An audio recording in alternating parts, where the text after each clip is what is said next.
South Africa 2008. What are the changes that have happened since black majority rule from the early 1990s? I spoke to Ron Miller from the former nationalist government of the 1980s under the then President F.W. de Klerk. Ron Miller, you were a member of the South African Parliament from 1977 to 87, and during this period you were serving as Deputy Minister of Home Affairs for 2 years under the Minister F.W. de Klerk, and then following that successful period, the Deputy Minister of Foreign Affairs for 3 years under the Minister Peak Botha. Now, what were those years like? They were very much the new era years for the National Party. In 1983, the then President P.W. Botha, after his famous speech of Adapt or Die, decided to look at the possibility of restructuring the political scenario in South Africa to incorporate other groups other than the white minority. This resulted in the establishment of the President's Council, who deliberated about what structure South Africa should have. They came up with the idea of a tricameral parliament. This was brought into being in 1984, 1985, where we incorporated the Indian population, the coloured population, into this. Obviously, this wasn't entirely satisfactory because the majority of blacks were left out. But the discussions and idea exchanging within the National Party, the yeast was brewing, and that was a key to opening up the whole new political structure in South Africa, which we have today.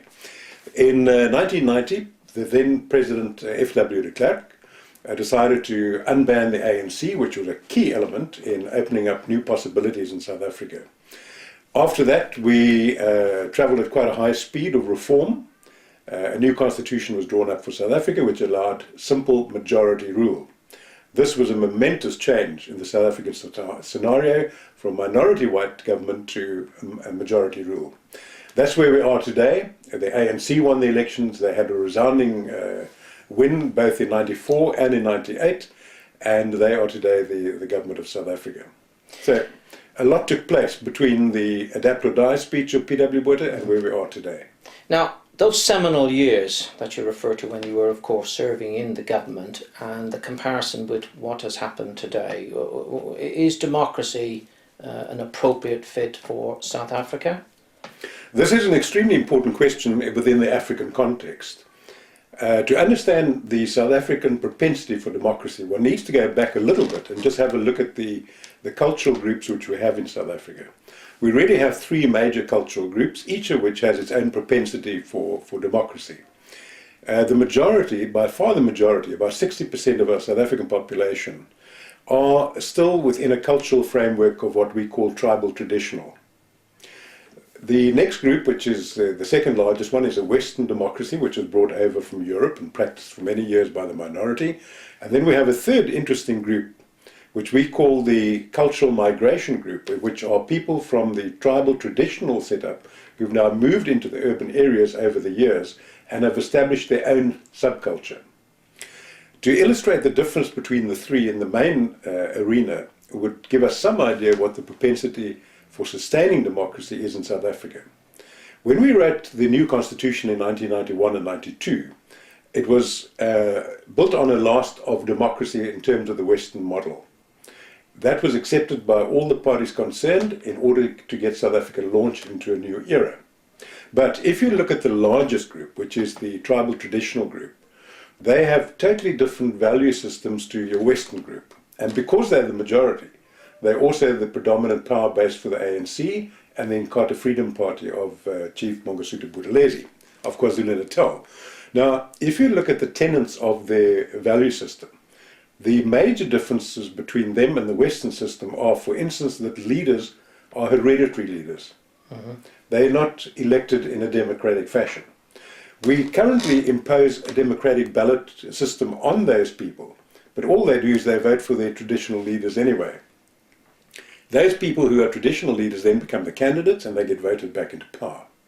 The traditional people also have communal land ownership. They don't have freehold title. They have a communal economy. They have a subsistence economy. There is very little separation between the judiciary and the tribal authority itself, which you'll recognize as fundamental differences to what we have in the Western model, where you have free democratic elections Anybody eligible can stand for leadership and be voted on. It's not a hereditary system. We have a freehold land ownership system. We have an independent judiciary. And I think probably most important of all, we have a free mass media situation where some of the checks and balances of democracy are entirely dependent upon the freedom of the press, the free movement of information, the right to criticize people, especially politicians, and therefore to advise the electorate on how well their elected leaders are going. Now, the irony in South Africa is that in the largest group, the 60%, that is the power base of the ANC, there's no free flow of information. There are two reasons for that. The one is that the literacy rate in South Africa is extremely low. Adult literacy is something like only 40%. So 60% of the population are not able to gain access to information about the performance of their politicians because they don't read the newspaper. They listen to radio, which has very little content in it as far as politics is concerned. So the checks and balances, which essentially tell you how good your democratic system is working, is absent in respect of about 60% of the population. So what happens if you combine traditional hereditary leaders with an absence of mass communication, with a high illiteracy rate, then you can see that one of the essential pillars of sustaining democracy are totally absent here. This is an advantage for the politicians, I can assure you. Oh, it's very apparent, and certainly for the views, they'll pick that one up immediately. Obviously, people will say, what can be done? If you're saying you base your model on the Western model, especially the UK, for example, you have these challenges here. What can you do to change that? Well, the key to the whole thing, of course, is literacy. Literacy, again, is dependent upon the poverty level. We have a high level of poverty in South Africa. If you look at the shack dwellers who surround the major cities of South Africa, what we call the squatter community, their opportunity to capitalize on education is very low, because it's a well-known fact that your home environment determines the propensity of the child to be able to capitalize on formal education. And because of the very high level of poverty, this is going to be a very long-term situation. There's no quick fix for democracy in South Africa. There's, unfortunately, a very real position that can be taken by the ANC, and that is to change the constitution which it agreed to in 1992 to suit the ANC rather than to suit democracy. There's already talk of curtailing the freedom of the press. There is further talk of extending the life rights of the president. In other words, instead of only being able to serve 2 terms of office, they can stay on for life. And we know that in Africa that is not a very good idea. You need to be able to change them. So the short answer to your question is democracy sustainable in South Africa? We'll have to wait and see. Now, you made reference to the curtailment of terms of office and the reference to other parts of Africa. Do you see South Africa as being still ahead of the rest of Africa democratically, or are we becoming like them in that sense? And what are the fundamental differences in some of these other countries and here?